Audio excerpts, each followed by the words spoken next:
നമസ്കാരം, ഏവർക്കും pre market റിപ്പോർട്ട്സുകളിലേക്ക് സ്വാഗതം. ഇന്ന് ഫെബ്രുവരി 12, 2026 വ്യാഴം. അങ്ങനെ ഇന്ന് സെൻസെക്സിന്റെ വീക്കിലി എക്സ്പയറി ആയതിനാൽ തന്നെ മാർക്കറ്റിൽ വോൾട്ടാലിറ്റി എക്സ്പെക്ട് ചെയ്യേണ്ടതായിട്ട് വരും. ഇന്നലെ ഇന്ത്യൻ മാർക്കറ്റിൽ റേഞ്ച് ബൗണ്ട് ട്രേഡിംഗ് സെഷൻ ആയിരുന്നെങ്കിൽ കൂടിയിട്ടും നേരിയ നേട്ടത്തോടുകൂടി വ്യാപാരം അവസാനിപ്പിക്കുവാൻ സാധിച്ചതിനെ തുടർന്ന് നിഫ്റ്റിക്ക് തുടർച്ചയായി 4ാമത്തെ ട്രേഡിംഗ് സെഷനിലും നേട്ടത്തോടുകൂടി തന്നെ വ്യാപാരം അവസാനിപ്പിക്കുവാനുമായി. മാത്രമല്ല, ഇന്നലെയും വിദേശ ധനകാര്യ സ്ഥാപനങ്ങൾ ഇന്ത്യൻ ക്യാഷ് മാർക്കറ്റിൽ 943.81 കോടി രൂപയ്ക്ക് ബൈയിങ് തുടരുകയാണ് ഉണ്ടായത്. അതേസമയം ആഭ്യന്തര ധനകാര്യ സ്ഥാപനങ്ങൾ 125.36 കോടി രൂപയ്ക്ക് സെല്ലിംഗും നടത്തുകയുണ്ടായി. ഇന്നത്തെ നമ്മുടെ മാർക്കറ്റിലേക്ക് സ്പെസിഫിക് ആയിട്ട് വന്നു കഴിയുമ്പോൾ അനലിസ്റ്റുകളുടെയും എക്സ്പെർട്ടുകളുടെ അഭിപ്രായങ്ങൾ പ്രകാരം ഇനി നിഫ്റ്റിക്ക് മുന്നോട്ടൊരു പ്രയാണം സാധ്യമാകണമെങ്കിൽ ഇന്നലത്തെ പോലെ ഇന്നും സൈക്കോളജിക്കൽ ലെവലായ 26,000 എന്ന ലെവൽ ശക്തമായി മറികടന്നുകൊണ്ട് ഈ ലെവലിന് മുകളിലായിട്ട് നിലനിൽക്കേണ്ടതായിട്ടുണ്ട്.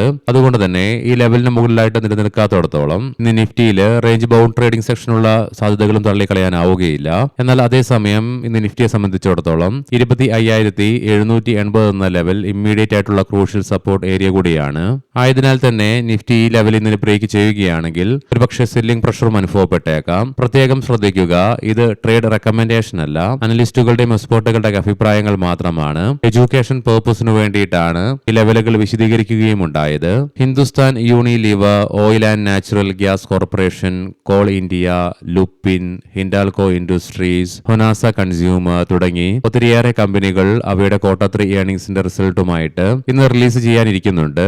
ഇന്ന് Q3 ഏർണിംഗ്സുകൾ പ്രസിദ്ധീകരിക്കുന്ന കമ്പനികളുടെ ലിസ്റ്റ് വിശദമായി തന്നെ ടെലഗ്രാം ഗ്രൂപ്പിൽ ഷെയർ ചെയ്യാം. ഇന്ന് നമ്മുടെ മാർക്കറ്റ് അടച്ചതിന് ശേഷം വൈകുന്നേരം 4 മണിയോടുകൂടി ഇന്ത്യയിൽ നിന്നും ജനുവരി മാസത്തെ ഇൻഫ്ലേഷൻ ഡാറ്റയുടെ റിലീസ് നടക്കാനിരിക്കുന്നു. ഇന്നലെ യുഎസിൽ നിന്നും റിലീസ് ചെയ്യപ്പെട്ട ജനുവരി മാസത്തെ അൺഎംപ്ലോയ്മെന്റ് റേറ്റ് മാർക്കറ്റ് എക്സ്പെക്ടേഷനെയൊക്കെ ബീറ്റ് ചെയ്തുകൊണ്ട് ഡിസംബറിൽ 4.4% റിപ്പോർട്ട് ചെയ്യപ്പെട്ടതിൽ നിന്നും 4.3% ഇടിവ് രേഖപ്പെടുത്തിക്കൊണ്ട് ബെറ്റർ ആയിട്ടുള്ള ഡാറ്റയാണ് റിലീസ് ചെയ്യപ്പെടുകയും ഉണ്ടായത്. എന്നാൽ അതേസമയം യുഎസിൽ കഴിഞ്ഞ മാസത്തില് ലേബർ ഡിപ്പാർട്ട്മെന്റ് പ്രതീക്ഷിച്ചിരുന്നത് 75,000 പുതിയ തൊഴിലവസരങ്ങളായിരുന്നെങ്കിൽ ആക്ച്വലി 130,000 തൊഴിലവസരങ്ങൾ ക്രിയേറ്റ് ചെയ്യപ്പെടുകയും ചെയ്തു. ഇന്നത്തെ പ്രധാനപ്പെട്ട ഗ്ലോബൽ ഇവന്റുകളിൽ ഉച്ചയ്ക്ക് 12:30 യുകെയിൽ നിന്നും ഡിസംബർ മാസത്തെ GDP ഡാറ്റയുടെ റിലീസ് ഉണ്ട്. കൂടാതെ Q4 GDP ഡാറ്റകളുടെ റിലീസും യുകെയിൽ നിന്ന് തന്നെ നടക്കാനിരിക്കുന്നു. പിന്നീട് വൈകുന്നേരം നമ്മുടെ മാർക്കറ്റ് അടച്ചതിന് ശേഷം രാത്രി 8:30 യുഎസിൽ നിന്നും ജനുവരി മാസത്തെ എക്സിസ്റ്റിംഗ് ഹോം സെയിൽസ് ഡാറ്റയുടെ റിലീസും നടക്കാനുണ്ട്.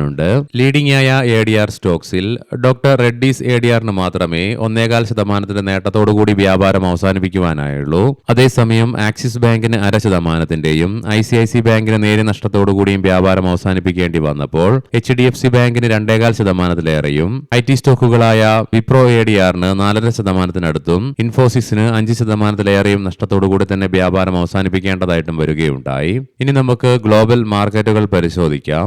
US മാർക്കറ്റിലേക്ക് വരുമ്പോൾ ഇന്നലെ ജനുവരി മാസത്തെ അൺഎംപ്ലോയ്മെന്റ് ഡാറ്റയും നോൺ ഫാം പേറോൾസ് ഡാറ്റയും മാർക്കറ്റ് എക്സ്പെക്ടേഷനെയൊക്കെ മറികടന്നുകൊണ്ട് ബെറ്റർ ആയിട്ട് വന്നെങ്കിലും മിനിഞ്ഞാന്ന് പ്രസിദ്ധീകരിക്കപ്പെട്ട ഡിസംബർ മാസത്തെ റീറ്റെയിൽ സെയിൽസ് ഡാറ്റയുടെ ആഘാതം ഇന്നലെയും US മാർക്കറ്റിനെ വിഴുങ്ങുകയുണ്ടായി. തൽഫലമായി S&P 500-ന് ഫ്ലാറ്റായിട്ട് വ്യാപാരം അവസാനിപ്പിക്കേണ്ടി വന്നപ്പോൾ നാസ്ഡാക്കിന് നേരിയ നഷ്ടത്തോടുകൂടിയും വ്യാപാരം അവസാനിപ്പിക്കേണ്ടതായിട്ട് വന്നു. മാത്രമല്ല, ഡോ ജോൺസ് ഫ്യൂച്ചറും നിലവിൽ നേരിയ നഷ്ടത്തിലാണ് വ്യാപാരം നടത്തിക്കൊണ്ടിരിക്കുന്നത്.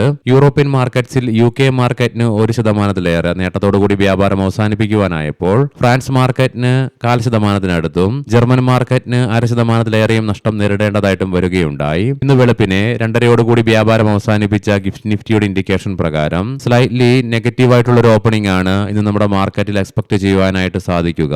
ഏഷ്യൻ മാർക്കറ്റ്സിലേക്ക് വരുമ്പോൾ ജപ്പാൻ മാർക്കറ്റ് 0.5%-അടുത്തും കൊറിയൻ മാർക്കറ്റ് 1.25%-ന്റെയും നേട്ടത്തോടുകൂടിയിട്ടാണ് വ്യാപാരം ഇന്ന് ആരംഭിച്ചിരിക്കുന്നത്. കൊമോഡിറ്റിയിൽ ബ്രെന്റ് ക്രൂഡിന്റെയും ക്രൂഡ് ഓയിലിന്റെ വിലയിൽ വീണ്ടും 0.5%-ലേറെ ഉയർച്ച അനുഭവപ്പെടുമ്പോൾ ഗോൾഡിന്റെ വിലയിൽ 0.5%-അടുത്ത് ഇടിവും അനുഭവപ്പെടുന്നുണ്ട്.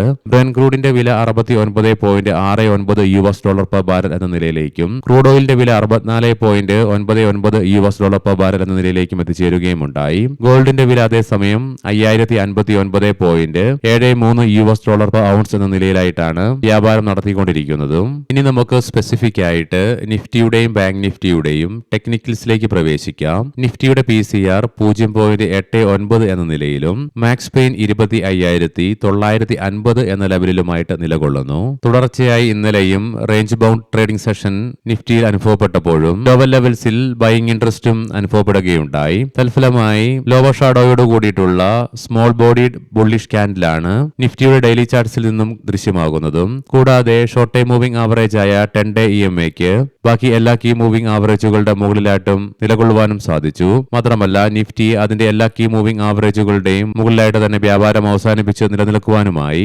RSIയിലും ഉയർച്ച രേഖപ്പെടുത്തിയതിനെ തുടർന്ന് 60.68 എന്ന ലെവലിലേക്കും എത്തിച്ചേരുകയും ചെയ്തു. വീക്കിലി ഓപ്ഷൻസ് ഡാറ്റ പ്രകാരം 26,000 എന്ന സ്ട്രൈക്കിലാണ് കോൾ സൈഡിൽ ഏറ്റവും കൂടുതൽ ഓപ്പൺ ഇൻട്രസ്റ്റ് കാണുവാനായിട്ട് സാധിക്കുക.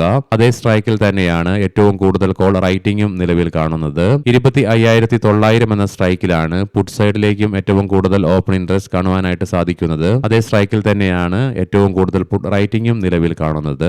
ബാങ്ക് നിഫ്റ്റിയുടെ PCR 1.13 എന്ന നിലയിലും മാക്സ് പെയിൻ 60,000 എന്ന ലെവലിലുമായിട്ട് നിലകൊള്ളുന്നു.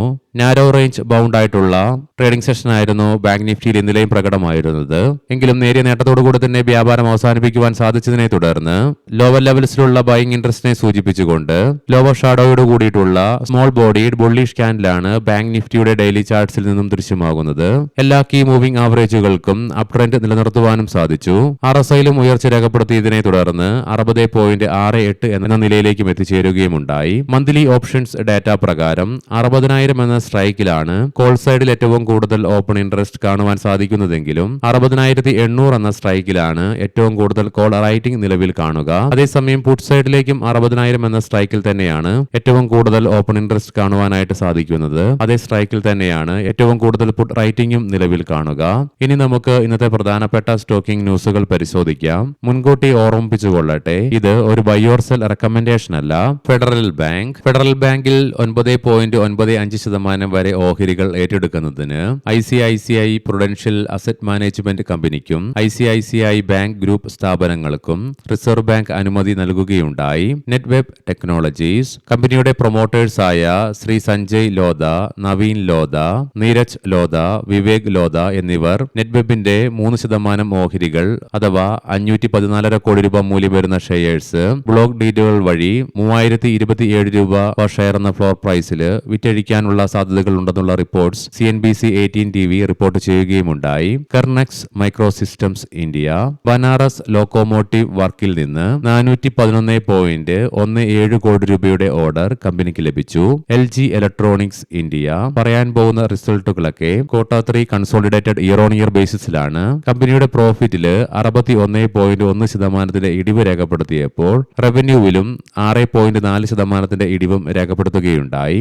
ലെൻസ്കാർട്ട് സൊല്യൂഷൻസ് പ്രോഫിറ്റില് 71 മടങ്ങ് വർധനവ് രേഖപ്പെടുത്തിക്കൊണ്ട് കഴിഞ്ഞ വർഷം ഇതേ ക്വാർട്ടറിൽ 1.85 കോടി രൂപ പ്രോഫിറ്റിൽ നിന്നും ഇത്തവണ 131.03 കോടി രൂപയായി ലാഭം വളരുകയുണ്ടായി. അതേസമയം റവന്യൂവിലും 38.3% ഉയർച്ചയും രേഖപ്പെടുത്തി. പതഞ്ജലി ഫുഡ്സ് പ്രോഫിറ്റിൽ 60% ഉയർച്ച രേഖപ്പെടുത്തിയപ്പോൾ റവന്യൂവിലും 16% വളർച്ചയും രേഖപ്പെടുത്തി.